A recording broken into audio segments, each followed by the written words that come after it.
서로의 일을 이렇게 굉장히 잘 알지 못하는구나. 아예 몰라요. 아예 몰라요? 여기 올 때마다 얼마나 신기한데. 그러시구나.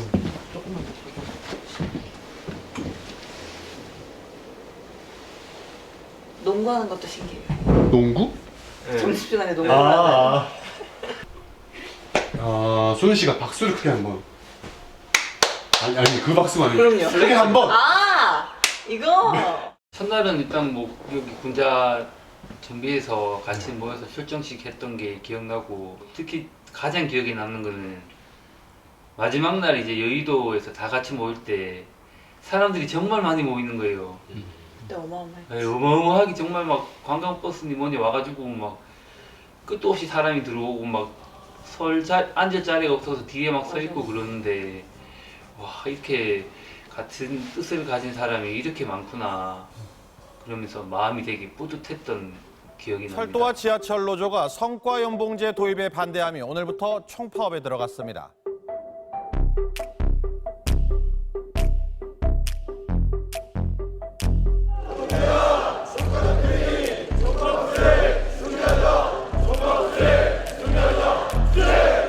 서지호철 조합원이 16,000 24면 서울을 바꿀 수 있습니다. 우리가 단결하면 서울을 바꾸고 우리가 단결하면 이 나라를 바꿀 수 있습니다. 그렇지 않습니까? 성과연봉제 도입에 연봉제 추진을 반대하는 공공기관 직원의 급여 체제를 호봉제에서 성과제로 바꾸자는 내용이지요. 징계 사유가 없어도 성과가 낮으면 해고할 수 있도록 한 제도입니다. 22년 만에 연대 파업에 돌입했습니다. 불법적 파업은 어떠한 명분으로 선 사규에 따라 징계와 손해배상을 청구하겠다는 입장입니다. 공공기관의 돈벌이 경쟁, 이것은 결국에선 국민의 피해일 수 있습니다. 지하철 파업이 사실상 합법이라는 입장.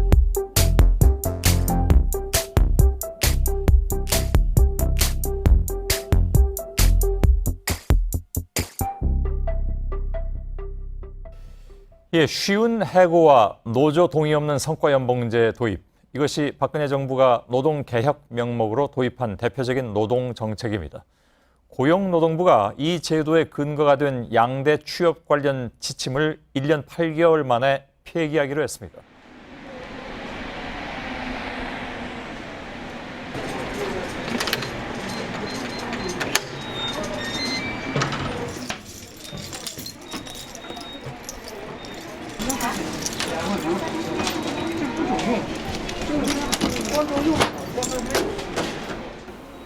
그게 항상 제일 어려운 질문 같은데, 가입을 안 해도 사실 뭐 혜택이나 그런 거나 받을 수 있죠. 근데 그러긴 싫어서 적어도 조합비 내야 되구나 싶어서. 양심상. 네. 그래서 처음 가입할 땐 그랬던 것 같아요.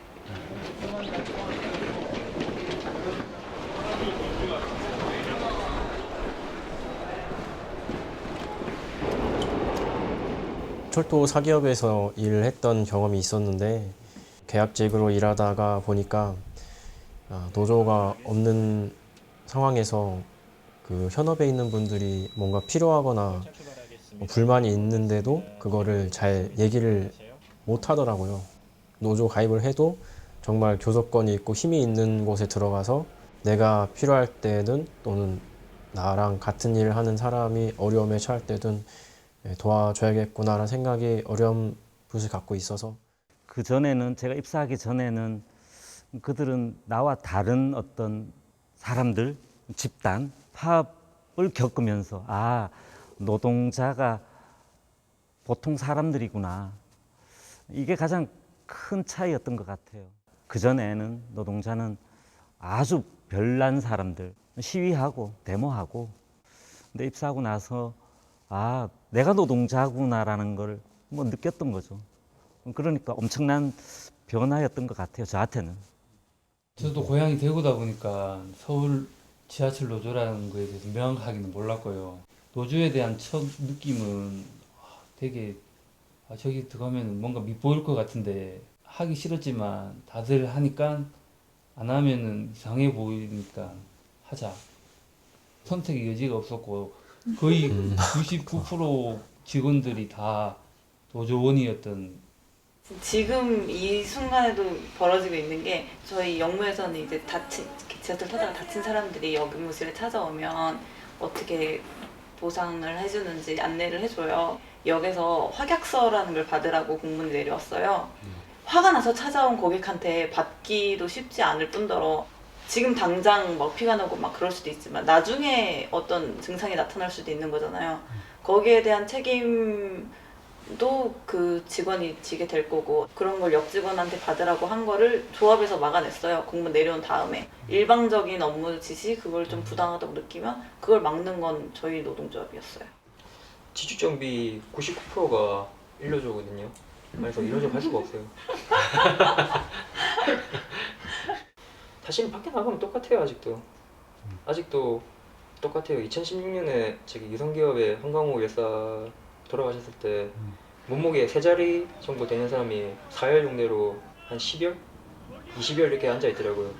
직원이래요. 근데 누가 봐도 직원이라고 안 믿잖아요 그거를. 근데 우리만 지금 좀 시절 좋은 시절이라서 어찌 보면은 뭐 노력의 대가일 수도 있겠지만은 이게 언제까지 계속될 거라는 보장은 없는 거죠. 네. 그러면은 그때 되면은 누군가는 또 다시 어쩌면은 그런 싸움을 해야 될지도 모르는 곳이고 진짜로 악조건, 악재를 겪게 된다면은 어쩔 수 없이 그때는 살기 위해서 뭉쳐야 되지 않을까라는 생각이 조금 들어요.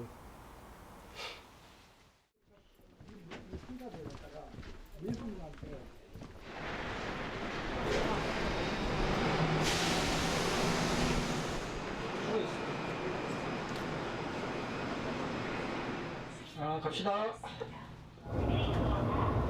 우리 정 씨가 지금 공황 상태입니다. 이제 종합 주가지수라고 하는 것이 더 이상 상장 기업의 거의 절반은 주가가 원가 이하로 떨어진 것입니다. 공황은 기업의 부도 도미노로 계속 나타나고 경제 있습니다. 우등생 한국의 신화를 뒤로한 채 사실상의 국가 부도를 인정하고 국제기관의 품 안에서 한국 경제 회생에 필요한 주요 조치들에 대해 최종 합의에 이르게 되었습니다. 가장 우려되는 부분이 바로 실업 문제입니다. 노동시장에 찬바람이 불고 있습니다. 밥도 굶어 물도 마시지 마. 주례발에 불도 가.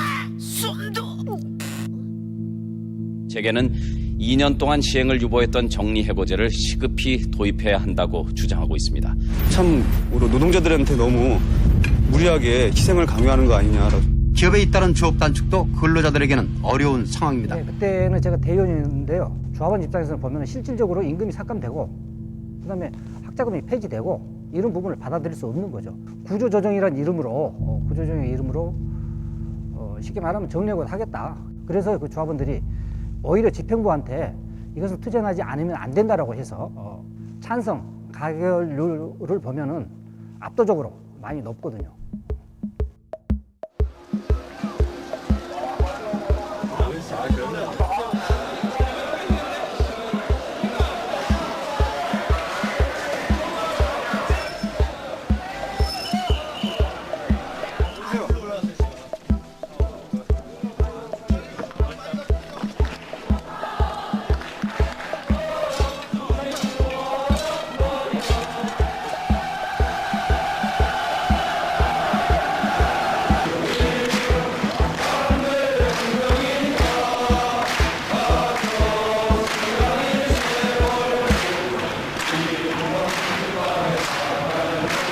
서울 지하철이 오늘부터 단축 운행되면서 지하철을 이용한 서울 지하철 파업이 나흘째 계속되면서 우려했던 서울 사고가 지하철 일어났고 파업 사태가 장기화될 것으로 보입니다. 업무 복귀율이 아주 낮습니다. 지금까지 가장 길었던 서울 지하철 파업 기간은 일주일입니다.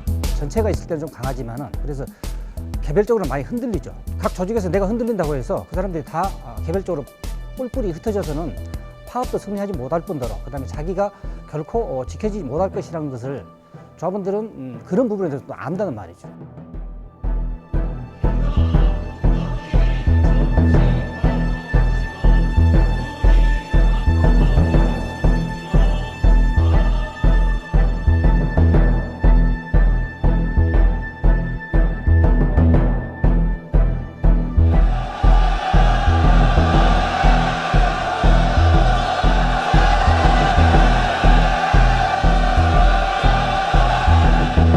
압박하고 그다음에 협박이죠. 압박이 아니라 협박.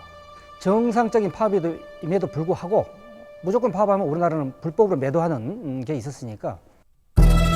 운행 중단 사고가 12건이나 일어났습니다. 이 가운데 절반은 노조원들이 고의로 일으킨 사고라고 주장하고 있고, 검찰은 이른바 준법 투쟁을 통해 적지 않은 불편을 겪은 시민들의 여론이 파업에 부정적이라고 판단하고 지하철 노조원들이 모여있는 서울대에 경찰력이 투입됐습니다.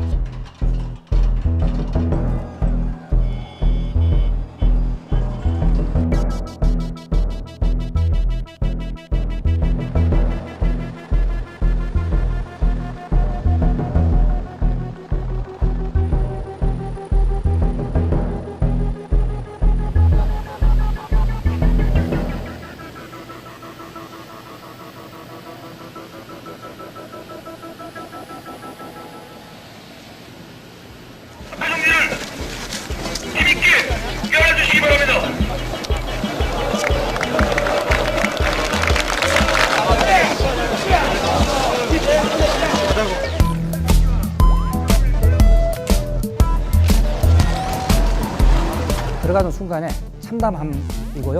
그리고 분노. 오히려 열성적으로 파업에 참여했던 사람들이 왕따를 당하는 상황이었으니까.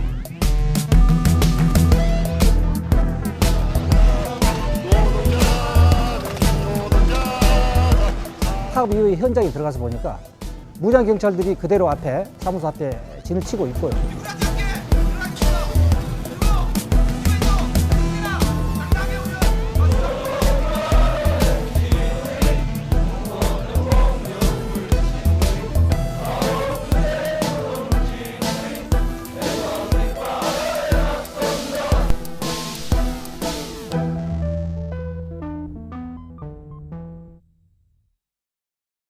파업을 하지 않았으면 더 뺏겼다고 생각해요.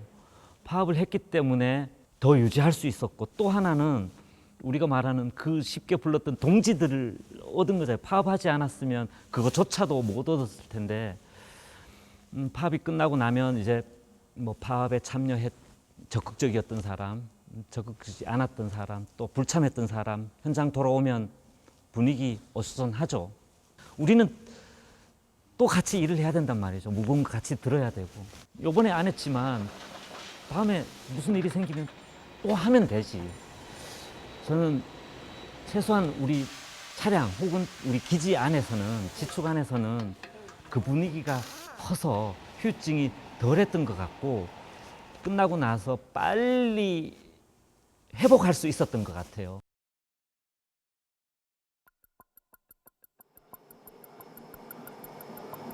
북한의 김일성 주석이 어제 새벽 2시에 사망했습니다. 역사적인 남북 정상회담 보름여를 앞두고 그만 그 역사의 뒤안길로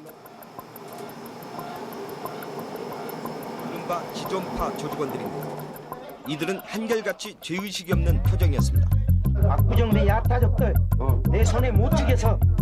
이들은 이 과정에서 담력을 키운다며 길 가던 20대 여자를 끔찍하게 살해 압멸합니다. 네, 사고 현장은 목격자들의 증언 그대로입니다.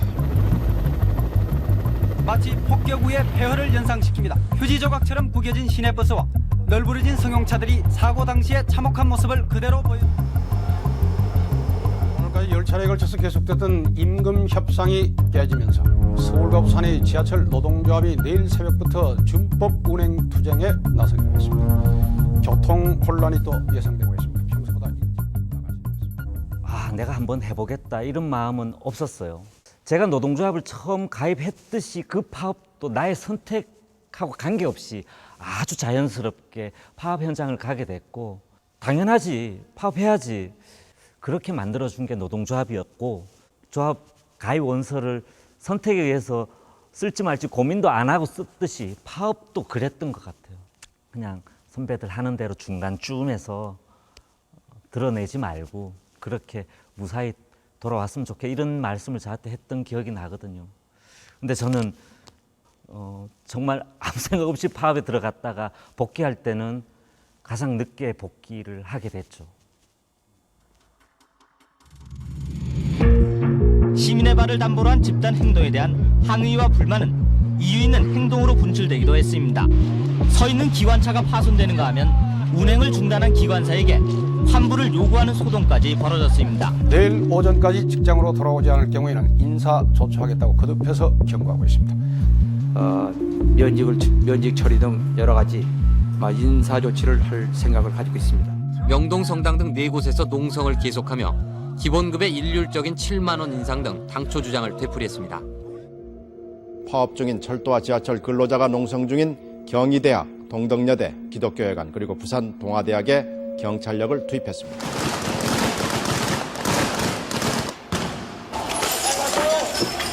공권력이 투입되자 노조원들은 서둘러 학교를 빠져나갔지만 학생들은 화염병과 돌을 던지며 경찰에 대항했습니다. 그러나 이때 이미 농성 중이던 노조원과 학생들 대부분은 두 차례에 걸쳐 학교 뒷산을 넘어 동덕여대로 농성 장소를 옮긴 뒤였습니다. 아마 경희대에서 동덕여대로 넘어갈 때였던 것 같아요. 그때 제 기억으로는 차량 지부가 야밤에 그 야산을 넘어가는 과정이었는데 맞은편에서 불빛 하나가 번쩍였는데 군인들보다 더 빠르게 신속하게 그 많은 대우가 길 옆으로 정말 순식간에 확 숨어버렸어요. 그 느낌이, 그 장면이 눈에 선해요. 그 새벽에 넘어갈 때 장면. 경찰은 이어 동덕여대로 피신한 노조원 800여 명도 강제 해산시켰습니다. 업무에 복귀한다는 의사를 확인하고 훈방했습니다. 제 동기가 있는데 저처럼 나 여기 일해야 되나 이게 아니라 이 친구는 꼭 해야 되는 친구였거든요.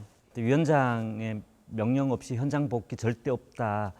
저는 파업을 일주일 동안 하면서 최소한 그거는 지키자. 그래서 내 동기인 이 친구는 나 때문에 사실 복귀를 안 했어요.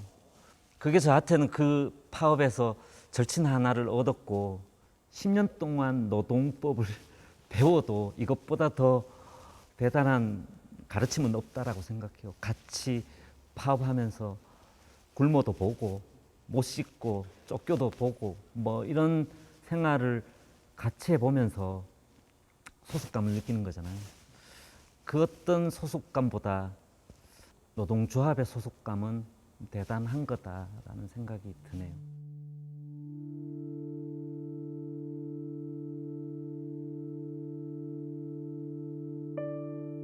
네, 노동계 새로운 파장을 몰고 올 전국 민주노동총연맹이 오늘 공식 출범했습니다. 개별 노동조합의 유일한 상급단체였던 한국노총이 거센 도전을 맞게 됐습니다. 40여만 명의 노동조합원을 대표하는 민주노총이 오늘 발족했기 때문입니다.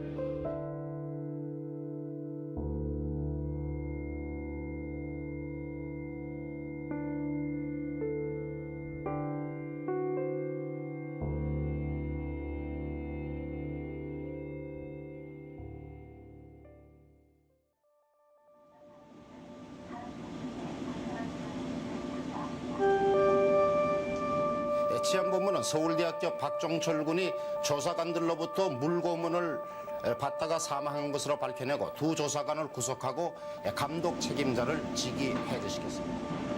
세브란스 병원에서 치료를 받아오던 연세대 경영학과 2학년 이한열 군이 27일 만인 오늘 새벽 2시 5분에 숨졌습니다. 서울대 민민투 소속 학생 등 1000여 명은 오늘 오후 5시쯤 중앙우체국과 신세계 앞 퇴계로 일가 로터리 등에서 화염병을 던지며 격렬한 시위를 벌였습니다.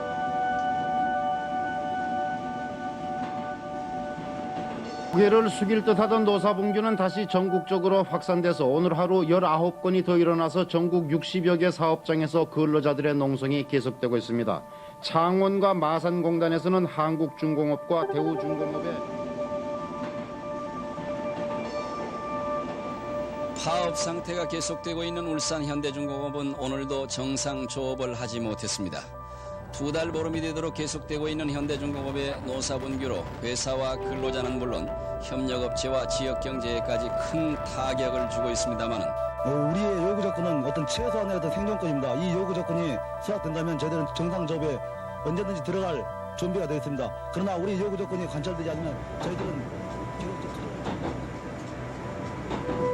지금 여기 제가 인터뷰하는 데서도 여기서 10년 근무했었거든요. 진짜 공장 아주 삼류 공장 이제 그런 정도였었으니까 천대받고 무시당하고 마음속에는 항상 분노, 뭐 이런 게 쌓여 있는 거예요. 그러니까 노조는 알았지만 노조 뭐 하는 건지 깊이 있는 건 몰랐어요.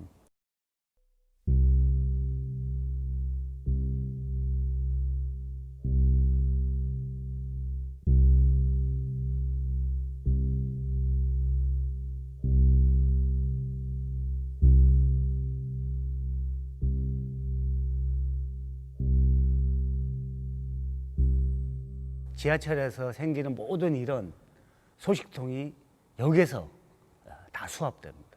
한 바퀴 도는데 불과 1시간 정도도 안 걸릴 거예요. 오늘 여기서 전화가 와요. 야, 옆에 역에서 한 명 빼놓고 다 가입했대더라.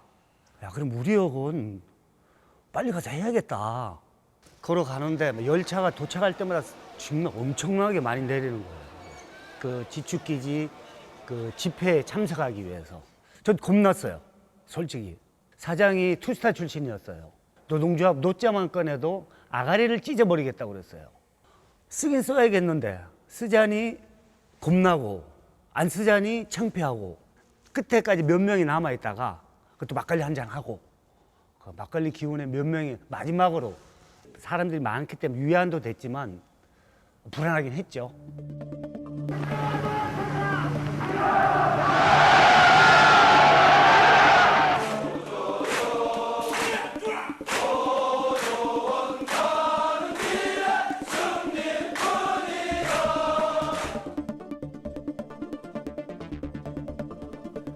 하루아침에 바뀌었어요. 하루아침에. 머리 길다고 잡혀 다니고 구두 그리고 이게 세탁 안 했다고 조인트 맞고 차련 열중시켜서 이렇게 서서 1시간 내지 1시간 반을 조회를 했었어요. 하루에 수십 장씩 공문이 쏟아지는데 토시 하나 안 틀리고 그걸 다 읽어줍니다. 그때는 에어컨도 없었을 때입니다. 그렇게 하던 게 자리에 앉아서 하게 됐어요. 공문 이러이러한 공문이 있으니까 이런 거 참고하세요. 나중에 한번 읽어보세요. 이렇게 바뀌더라고요. 그리고 반말이 사라지고 하루아침에 엄청난 변화지. 가입 원서 낸 것뿐이고 노동조합이 생긴 것뿐인데. 서울 지하철 노조가 파업으로 치닫고 있는 이유는 지난 6월 17일 노사 간 합의된 단체 협약 가운데 호봉에 관한 조항의 해석을 놓고 노사 양측 주장이 맞서고 있기 때문입니다. 서울시와 노조 측의 최종 협상은 양측의 주장이 팽팽히 맞서 끝내 합의점을 찾지 못하고 결렬됐습니다.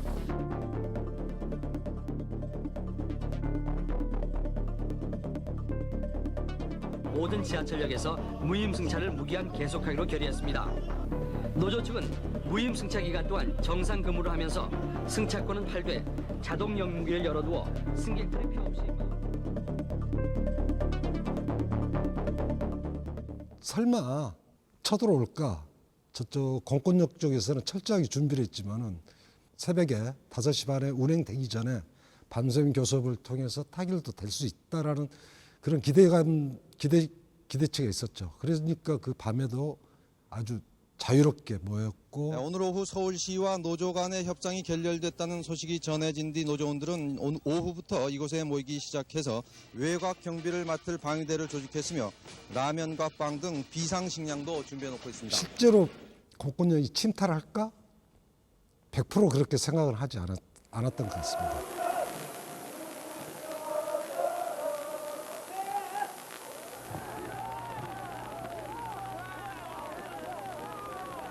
검찰이 파업을 주동한 노조 간부 30명 선을 구속하기로 강경 방침을 세운 것은 중앙노동위원회가 중재 신청을 접수한 지 불과 사흘 만에 파업에 들어가 지하철 노조가 처음부터 불법 파업을 강행하려 했다는 판단 때문입니다. 그때 이 군자 차량 기지 내에서 잡혀간 사람이 그때 2,345명의 조합원들이 잡혀갔죠.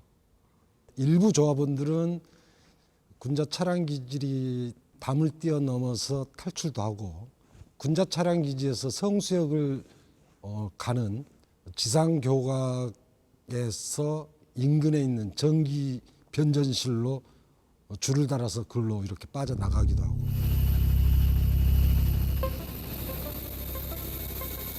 오늘 새벽까지 노조원 3,000여 명이 농성을 벌이던 서울 용답동 군자 지하철 차량 기지는 폭풍이 지난 바다처럼 고요와 정적에 쌓여 있습니다.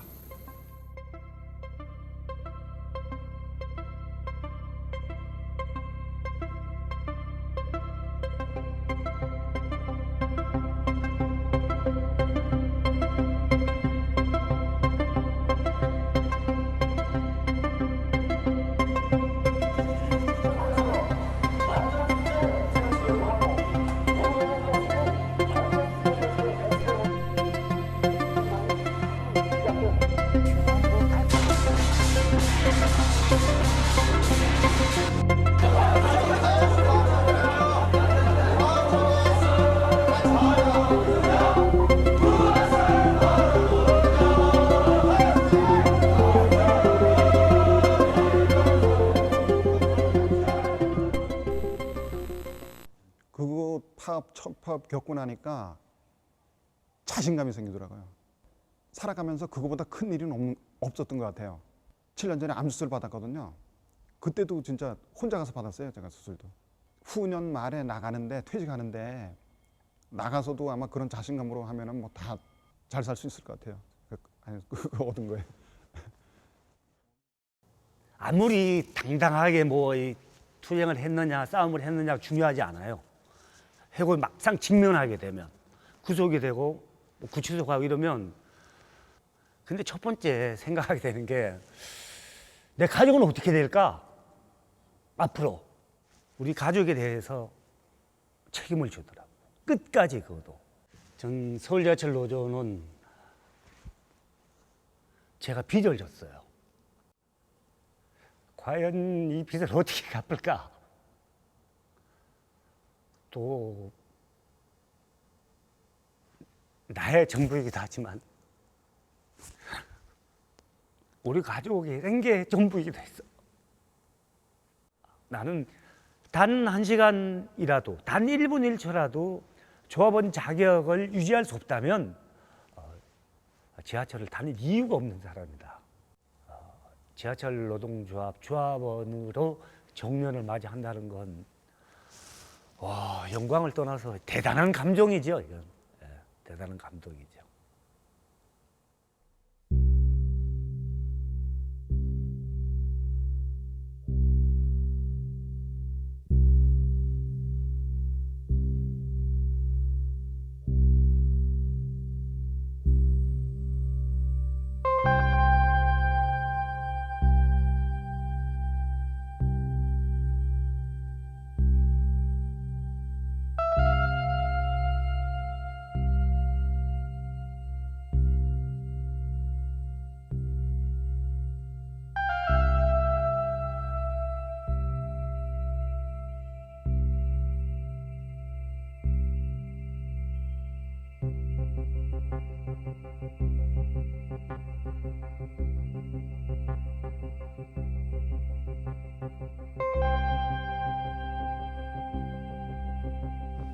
(87년대) 노동조합을 만들어서 우리 스스로의 힘으로 바꿨고 모든 것을 쟁취했던 이런 기억들을 자꾸 되살리고 또 살린다면 좀 더 나은 그런 노동조합이 되지 않을까.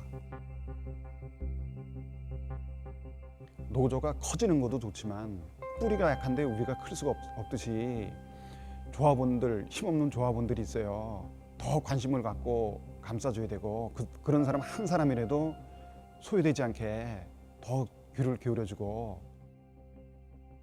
뭐 연금보험이건 실비보험이건 그런 보험보다 훨씬 더 직접적인 영향을 줄 수 있는 게 저는 노동조합이라 생각해요. 아마 선배님들 답답해 보이고 혹은 이제 안 좋아 보이고 뭐 그런 부분이 있을 거예요. 작업을 하든 일상생활을 하든 조금 더 그래도 믿고 좀 맡겼으면 하는 생각이 한 번씩 들 때가 있어요. 그걸 좀 부탁드리고 싶어요.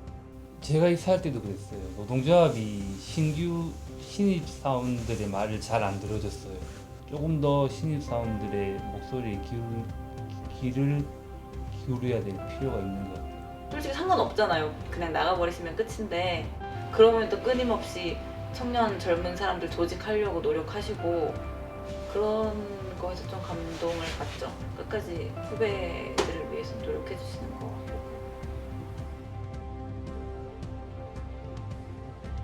조합 활동을 했다는 이유만으로 해고는 당연한 거고 수배하고 구속되는 걸 감수해야 되고 참담하고 암흑한 그 시절을 경험해 봤어요. 지금 이것을 누군가는 하지 않으면 다시 그 시절로 돌아가겠죠. 돌아가는 건 정말 싫습니다. 그건 정말 죽기보다 싫은 거예요. 지금 하고 있는 것은 우리보다 더 늦은 노동자들이 또 그 혜택을 받게 되겠죠. 노동자가 요구하지 않는 거를 알아서 준 적은 단 한 번도 없는 것 같아요. 현장에서 요만한 책상 앞에 앉아 있는 그 노동 조건조차도 선배부터 지금까지 요구하고 싸워서 만든 거지 그냥 얻어진 건 없다라고 생각해요. 그래서 노동조합이 필요하고 저는 그래서 25년 동안 늘 했던 것 같아요. 서울지하철이 아닌 서울교통공사 노조. 저 젊은이들 믿습니다. 우리 조합원님들 믿습니다. 우려보다는 기대가 더 큽니다. 30년간 함께한 기업들을 우리는 전통으로 이어갈 수 있다. 그래서 미래는